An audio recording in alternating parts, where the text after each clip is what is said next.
está iniciando. ¿Ya?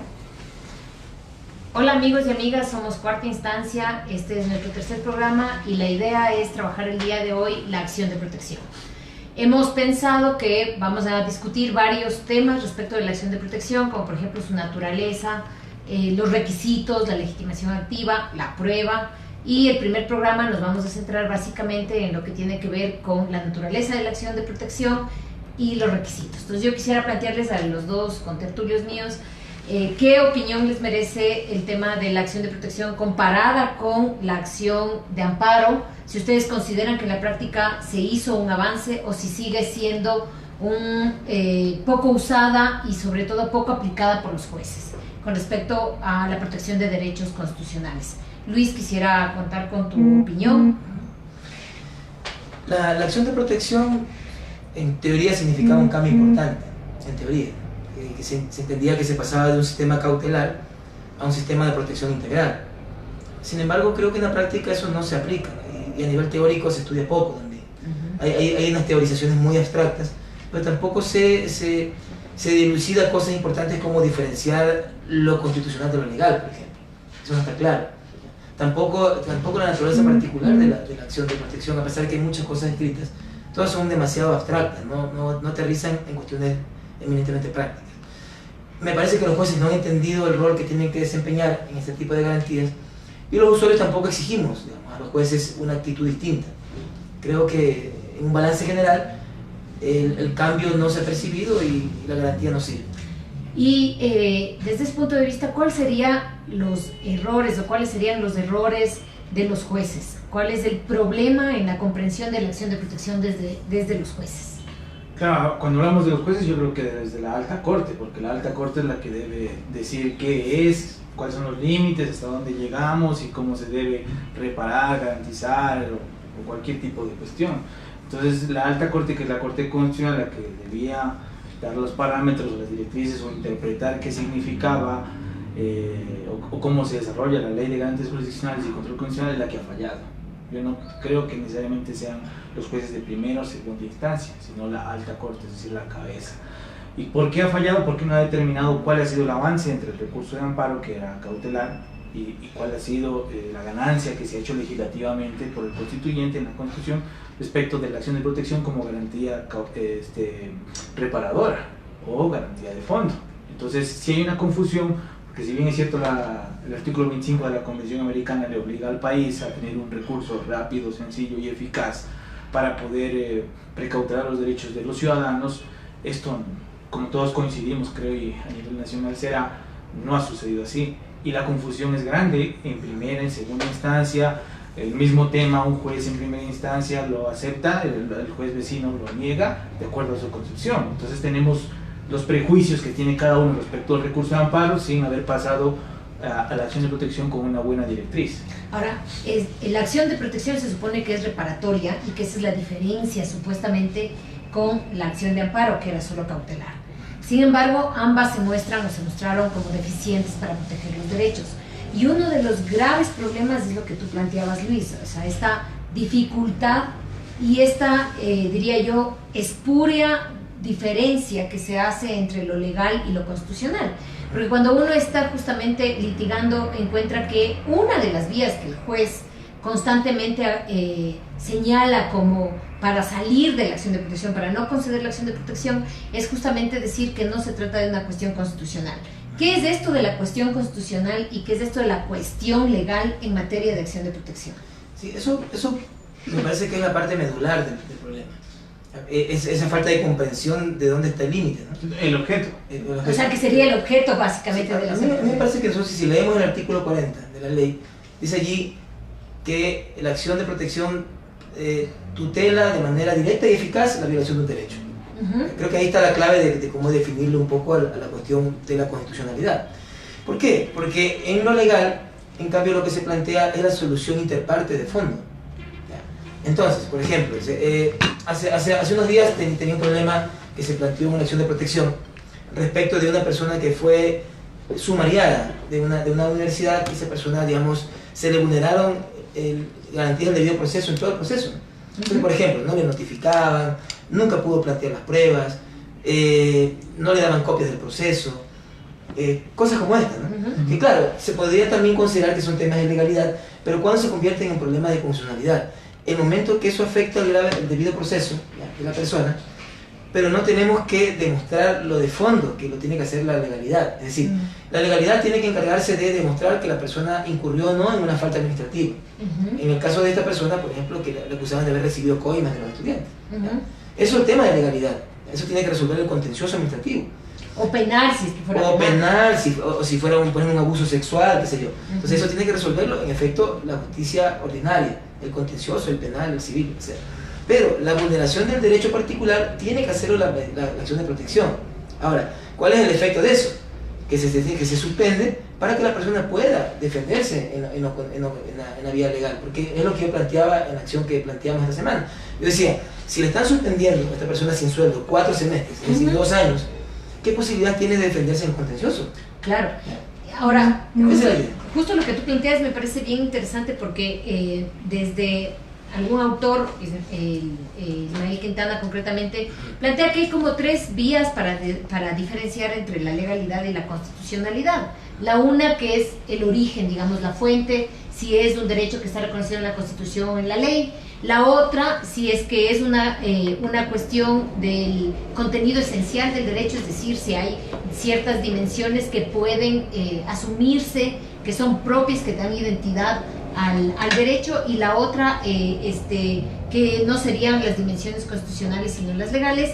E inclusive se hablaba de esta diferenciación que en algún momento se trajo de Ferrajoli, que distinguía entre derechos constitucionales o fundamentales y derechos patrimoniales. ¿Qué opinión te merece? Y de hecho uno cuando ve en las acciones de protección, son estas 3 opiniones las que toma el juez justamente para decir si está protegido por la ley, va por la vía legal, o está en la Constitución, o si hay una dimensión constitucional y una dimensión legal, o por último Ferrajoli, desde mi punto de vista mal entendido además, porque estamos hablando de otro contexto totalmente distinto. Entonces no sé qué opinión te merece eso, Richard.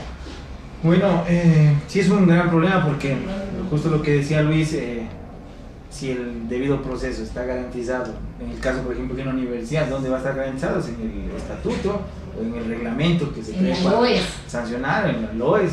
Ahí va a estar garantizado que yo tengo 6 días para hacer prueba, o que tengo 2, o que tengo 40 días para que se desarrolle todo el sumario. Entonces ahí van a estar garantías, pero el juez me va a decir, oiga, pero eso está en el estatuto, está en el reglamento, está en la ley. Entonces, como está en la ley, de ley que es un tema de legalidad, por redundando, ¿no? Entonces, ¿qué opción te queda para decir el debido proceso estoy pidiendo que me lo garantice? Ya ninguna, porque es un pecado, perdón que utilice esa expresión, ir a una acción de protección y nombrar la ley. Claro, es una especie de paranoia. No, si está en la ley, usted no puede... Y usted dijo que era legalidad. Y usted ya dijo, entonces usted mismo está diciendo que esto no es de constitucionalidad. ¿Qué viene acá a decir? O a reclamar derechos constitucionales, porque ese es el tema. El objeto de la acción de protección solamente es garantizar derechos constitucionales, no derechos legales. Pero una pregunta en ese punto. ¿Los derechos constitucionales no pueden estar también garantizados en la ley? Claro, de hecho hay veces que se remite, por ejemplo, como los derechos constitucionales garantizados para el servidor público, dice que se garantizarán de acuerdo a conforme la ley. Incluso si no hubiera esa revisión. Claro, pero mira que los criterios que tú mencionabas de Ismael son criterios circulares. O sea, no ayudan mucho. No. Y creo que son de toda la academia. Y son de toda la academia. ¿No? Yo mencionaba porque está en su libro, que creo que es uno de los pocos que trata de avanzar sobre este tema. Sí, o sea, me parece que son criterios circulares, porque te digo, o sea, lo que tú estás planteando, es decir, la ley también protege derechos constitucionales. Claro. Es evidente, entonces ahí hay una confusión. Yo lo que creo que la clave para poder resolver este problema es fijarse en los fines específicos del procedimiento. ¿Ya? Es la pretensión, es pretensión y el fin del proceso. Es decir, por ejemplo, o sea, es un caso que yo pongo en mis clases con mis alumnos. Les digo, verán, tiene un grupo de personas que están siendo desalojadas porque dicen que son invasores. Estas personas tienen allí 2 años viviendo, ¿no? Están haciendo sus casas y tienen medios servicios a media agua, ¿no? Y sucede que estas personas fueron engañadas por un traficante, ¿no? Eso ocurre. Claro. El traficante les dio las escrituras públicas y estas personas obviamente no pueden escribir, no pueden. Hay una persona que ya escribió antes y es el dueño, eso es evidente. ¿Ya? ¿Estas personas tienen algún derecho en la legalidad? Posiblemente. si lo hicieran de manera pacífica, es decir, pueden tener algún derecho por la posesión, pueden plantear reivindicaciones, amparo posesorio. Amparo posesorio. Esa es la legalidad, clarito. ¿Ya? Pero, ¿cuál es el problema? Viene el dueño del terreno y dice, desalójenme a esa gente que son invasores. ¿Ya? Entonces, ante ese desalojo inminente, ninguna de las acciones legales me puede servir para poder detener ese desalojo. Si voy al amparo posesorio, no hay ninguna acción de medida cautelar ahí, no puedo. Así es. No, pero lo dirían, ¿no? Es inmediato. El amparo posesorio va donde el juez civil y suspende, te garantiza la posesión. Pero digamos, no tiene ninguna. Si tú revisas la acción de amparo posesorio, no te permite detener el desalojo. No, te ampara, sí. No, te reconoce ante los dueños de la posesión, digamos, respecto de la posesión, te reconoce el hecho de la posesión, ese es el fin de ese proceso. Y no hay una medida cautelar que pueda evitar que, por ejemplo, llegue... No, sí, suspende la interrupción del ejercicio de la posesión. Sí, pero no es una medida eficaz para protegerte ante el desalojo que ordena el intendente, eso no sirve, no te sirve. Claro, tendrías que decir, claro, porque el intendente supuestamente es la autoridad legitimada para poner ese tipo de cosas. Además, veamos en tiempos, o sea, tú vas al sorteo hasta que te pongan el juez, claro, hasta que presentes la demanda, pasan 3 semanas, en el mejor de los casos, para que te admitan eso y te mandan luego a completar. Tú sabes muy bien que eso se sucede claro, con todos los jueces de aquí. Entonces, ya hasta eso te desalojaron. Entonces, ¿cuál es la única medida que tiene el ciudadano? La acción de protección. Ahí tendría un efecto cautelar. Pero ya te devuelven y te dicen vaya para pero además la vía civil. Pero además inclusive pensando en un caso en que hubiera protección constitucional y hubiera protección legal, ¿por qué el ciudadano debería tener que escoger la vía legal? ¿O cuál es el requisito, cuál es el límite que te ofrece la propia ley de garantías jurisdiccionales y control constitucional? Ya de repente nos estamos comenzando a discutir ya no sobre si es legal o constitucional, sino cuál es más rápido, ¿no? Sí, bueno, ese es un elemento, ¿no? Ya, por eso digo, claro, ya de repente... Sí, ya pasamos.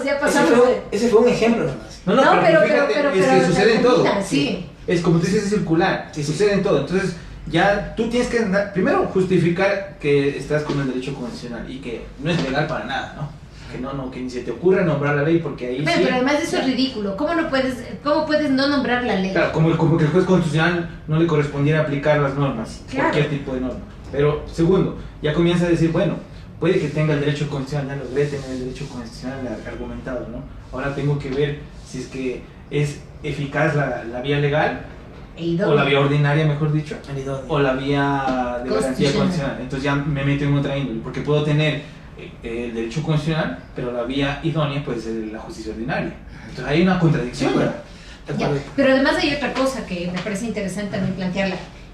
Imagínate tú que llegamos, muchas veces el juez está frente a esta posición de entrar a discutir si es eficaz y adecuada la vía. Entonces prefiere decir que no hay violación de derecho constitucional. Entonces resulta absolutamente inaceptable que dices, no hay violación de derecho constitucional, pero vaya a la vía legal, porque sí puede haber violación de la vía legal. Si la ley es un producto de la Constitución y desarrolla la Constitución, ¿cómo puede no haber violación al derecho constitucional y haber solamente violación al derecho legal? Es que es ilógico. Es absurdo. Y además le quitas la posibilidad al juez de contencioso administrativo o al juez ordinario de que proteja también derechos constitucionales, cuando también la Constitución en el cierto sentido le obliga al juez a proteger derechos constitucionales. Yo sí voy a lo que planteaba al inicio Richard. Las altas cortes tienen una responsabilidad sobre esto, y lo han explicado. O sea, la ley no dice qué significa idóneo y eficaz. No ha determinado una línea para poder diferenciar lo uno y de lo otro. Y hay una responsabilidad de las altas cortes. No se ha hecho nada, entonces los jueces no tienen ninguna directriz. Y la ley tampoco es muy clara, y los jueces también cuidan su cargo. Porque si se muestran un poquito creativos, activistas, pues bueno, le van a aplicar el error inexcusable, que parece que es el remedio para todo mal en este país. Pero no solo eso, sino que además la decisión del juez termina siendo hiperformalista, que se supone es lo que debe superar la jurisdicción constitucional. Entonces termina diciéndote es vía legal, es vía ordinaria. Y no sé si se dan cuenta que en esto se agota la discusión siempre de las sentencias y ya nunca hablamos de la prueba. Claro, por ejemplo. Ya. No hace falta la prueba, o ni siquiera tomen en cuenta la prueba, porque puede haber cualquier prueba, pero si el asunto es tema de legalidad, vaya a la vía ordinaria. ¿Y para qué te hace falta que te muestren alguna prueba? O sea, en el discurso de las sentencias no está presente análisis de prueba. Ni tampoco está presente, diría yo, o no con la debida profundidad, el tema de la discusión de la violación del derecho constitucional. O sea, ¿cuál es, por ejemplo, violar un derecho constitucional tiene diferentes aristas, no tanto de ¿Cómo se realiza? sino cómo se hace es justamente una violación de derecho constitucional, porque al ser principios, al ser normas tan generales, tienen como múltiples posibilidades de ser violados. Y justamente eso nunca analiza el juez, o sea, los escenarios constitucionales. Yo sí creo que hay una discusión muy abstracta y los hechos quedan a acuerdo. Ahora, hay otro tema. Más que, Sí. yo digo más que abstracta, es formalista, porque Sí. ni siquiera llega a un nivel de conceptualización de llenar los Bueno, es un formalismo plano. Sí. Es un for- exacto, Porque el juez lo que dice es no hay violación del derecho y existe la vía legal, se acabó. Que es una contradicción en sí. Sí, y no dice Claro, nada, que es no hay una ninguna- contradicción en sí. No hay ninguna argumentación. Ahora, fíjense una cosa. Yo creo que también el problema está en lo siguiente. El sistema está presentado, lastimosamente, en la ley y en la Constitución como un sistema dicotómico. Es Sí, decir, sí. es como que es lo uno Sí. o lo otro. Sí. Sí. Entonces eso también es un problema, porque yo también entendería, si yo, digamos, pensando como el diseñador del ordenamiento jurídico, yo también diría, bueno, entonces si vamos a hacer la acción de protección con estas posibilidades de solucionar el problema de fondo, ¿para qué la jurisdicción ordinaria? Claro, pero ¿sabes qué? Ahí hay un problema que yo creo que es mucho más de fondo. Y el tema es que nosotros nunca nos planteamos en serio, ni en la Constitución, ni en la ley, hablar de la subsidiariedad. Entonces, ¿qué pasa? Nosotros, por ejemplo, en el caso colombiano sí existe subsidiariedad. O en el caso español, Sí, donde mucho tú más tienes, argentino. o argentino, donde tú tienes clarísimo una diferenciación de lo que son los derechos fundamentales de lo que no son derechos fundamentales. Entonces, claro, en esas circunstancias tú puedes decir, la vía constitucional es para los derechos fundamentales que son del 1 al 10 en la Constitución, Están tasados. y no le vas a suplir a la vía ordinaria. Y no solo, mira, que en el modelo español es clarito, tienes que agotar la vía judicial y administrativa para ir a lo constitucional. Ujú. ¿Pero por qué razón? Porque lo ordinario sí funciona. Claro, O sea, y además hay medidas. en términos de racionalidad, es decir, un proceso tiene un tiempo de resolución de 1 año, Ujú, ¿ya? En todas las instancias, ujú. cuando aquí eso puede durar 15 años. ¿Ya? Entonces, y posiblemente no llega a ninguna resolución en esos 15 años. Entonces, digamos, en España tiene sentido, porque el juicio ordinario te da la solución al problema. Entonces, si eso no funciona, va a lo constitucional. Ujú. Eso intentaron hacer en Colombia en el tutela, ellos tuvieron que declarar inconstitucional porque era imposible, porque si no, no había tutela tampoco. Entonces, allí en Colombia sí hay jurisprudencia donde se define qué significa El mecanismo adecuado y eficaz, sí dice. Pero sobre la base de los hechos. Así es, y jurisprudencialmente lo va definiendo y hay jurisprudencia, aquí no hay nada. Ese es otro tema. Y ese tema que está planteando Richard es el tema, justamente se ha identificado lo que es idóneo, eficaz a partir de los hechos. O sea, esto quisiera que lo desarrolles un poco más. ¿A qué te refieres? Lo que digo es que aquí incluso tenemos el tema de decir que hay jurisprudencia vinculante y hay otra jurisprudencia que no vincula a nadie, ni a los mismos jueces. Entonces, hoy en los mismos hechos fallan de una forma, pero mañana fallan de otra forma. Y hablo de las acciones extraordinarias de protección. Mismos casos, parecidos, análogos, por así decirlo, en unos aceptan a trámite y en otros no. Entonces, se olvidaron del tema de los hechos y solamente dicen, no, lo que pasa es que no ha cumplido con los requisitos, no hay relevancia constitucional del caso, no soluciona ningún tema de carácter nacional, entonces no se lo acepta. Pero ese es un problema circular, como tú bien dices, y yo creo que parte de esta confusión también está que cómo vas a tener requisitos en el artículo 40 y en el artículo 42 de la Ley de Garantías. ¿Por qué hacemos eso? No entendí. Claro. O sea, hay un problema de técnica legislativa, Claro. como está redactado. Porque en el 41 en el 42 te menciona todos los casos en que no es acción de protección. Y el otro que sí es. En el otro que sí es confuso. Es confuso, claro. No, tampoco el juez tiene un estatuto claro, eso también hay que decirlo, ¿no? Sí, y ahí nuevamente el tema de las altas cortes, ¿no? Que no han llenado estos vacíos. No hay parámetros. Bueno, nos falta todavía, tenemos algunos minutos todavía, y yo quisiera plantearles, sin agotar este tema de la división entre legalidad y constitucionalidad, que efectivamente es un tema en el que hay mucho todavía que decir. Yo quisiera plantearles la cuestión de la legitimación activa y pasiva en el tema de la acción de protección. Es decir, por ejemplo, se habló muchísimo de la posibilidad de ir hacia, de plantear acciones de protección en contra de particulares, y eso se vio como un gran adelanto. Sin embargo, yo quisiera preguntarles qué tan efectivo ha sido eso, si ha sido si se puede ver en la práctica, si es que, o qué ha pasado con ese tema, con ese avance de la Constitución. Yo creo que uno de los problemas, digamos, surge, como generalmente la naturaleza de los derechos era contra el Estado, ¿no? Poder tener una garantía contra el Estado. Ahí hay problemas porque la misma legitimación activa se ha reducido. ¿Por qué se ha reducido? Por ejemplo, si yo comparezco en nombre de la colectividad, ¿cómo se ha solucionado eso? Si es que son personas jurídicas, si no lo son, si son de hecho, si son colectivos, o si quiero, por ejemplo, estoy en una colectividad de unas 200 personas, voy y propongo a favor mío una garantía, les favorece al resto. ¿Cómo se han manejado el interpares, intercomunis y el interpartes estos efectos de las sentencias? Tampoco hay claridad. Entonces eso también debilita la legitimación activa. Y claro, lo que se dice es que cuando alguien quiere comparecer por derechos difusos, digámoslo así, no, es que viene a comparecer a nombre del pueblo y eso no se puede. Entonces, eso tampoco está claro. No, pero eso también es contradictorio, pues hay acción popular sobre la garantía. Claro. Eso es comparecer en nombre del pueblo. Claro. Ahora, sin embargo, hay una disposición legal que te excluye, y constitucional que te excluye de comparecer a nombre del pueblo. Pero claro, este tema de los derechos difusos, cuando tú vas a nombre de consumidores, por ejemplo. Consumidores, por falsa publicidad o por publicidad engañosa, por ejemplo. Ahí no se ha dicho nada al respecto, ni desde las cortes, y además justamente te suelen acusar de ir a nombre del pueblo. Y eso no se permite. Entonces, ahí tenemos un problema también de cuáles son los efectos, los alcances de las sentencias. ¿Saben qué? Una cosa que es curiosa es que hay pocos casos contra particulares. Pero miren, pero hay una cosa también que es también más curioso todavía. El único caso en Ecuador que ha logrado una reparación integral económica por parte de la Corte Constitucional, porque además es una cosa que tú dijiste y me había olvidado mencionar, es que la Corte no solo que no ha regulado, sino que ha limitado la actuación de los jueces de instancia en las gestiones de garantía. Entonces dice, a ver, usted no puede destituir. Segundo, no puede reparar económicamente, solo nosotros. ¿Ya? Claro. O sea, te deja la reparación simbólica nada más. Entonces eso no tiene mucho sentido. ¿Ya? O sea, tiene miedo de que los jueces de instancia tomen demasiado poder y relevancia en estos casos. ¿Ya? Pero el único caso que yo conocí fue un caso que se presentó en la Defensoría Pública contra particulares, que era el caso de unas señoras ancianas, unas señoras mayores adultas, ¿ya? Que no habían pagado las alícuotas, 3 años. Entonces el presidente del comité del condominio les prohibió a ellas usar el ascensor. Entonces una de ellas tenía discapacidad motriz, entonces tenía que estar en silla de ruedas. Entonces imagínense lo terrible que era para ella subir los 5 pisos para ir a su casa. Y no le permitían utilizar, porque no había pagado las alícuotas, el ascensor.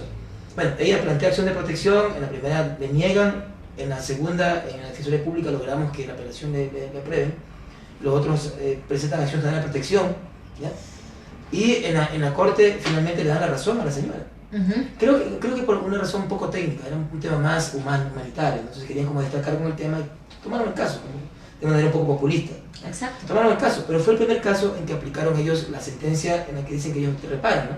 No sé si ustedes recuerdan esa del 2016, pero hay una sentencia en la que ellos dicen que cuando hay una reparación económica que solo la pueden hacer ellos lo que hacen es mandar al contencioso para que haga un informe. Claro, y con ese informe, para que liquiden. Para que liquiden, y con esa liquidación le pagaron $60,000. Fue el primero y creo que el único caso que se logró, ¿ya? De ese tipo. Pero además, particular. Pero además recuerda que cuando uno va y le pide reparación económica en las demandas, pero contra el Estado no hay ninguna. Exacto, contra el Estado o contra particulares te van y te dicen, oiga, usted lo que quiere es una indemnización y aquí y eso es legal. Y eso es legal, vaya a la vía legal. No, es más, mira, esa es la otra cosa. O sea, claro, eso, a ver, si la reparación incluye la compensación. Es que no puede ser dicotómico, debe ser lo legal y lo constitucional también. Por supuesto. Es así como tiene que estar planteado. Pero tal como está planteado aquí, son tabúes que hay.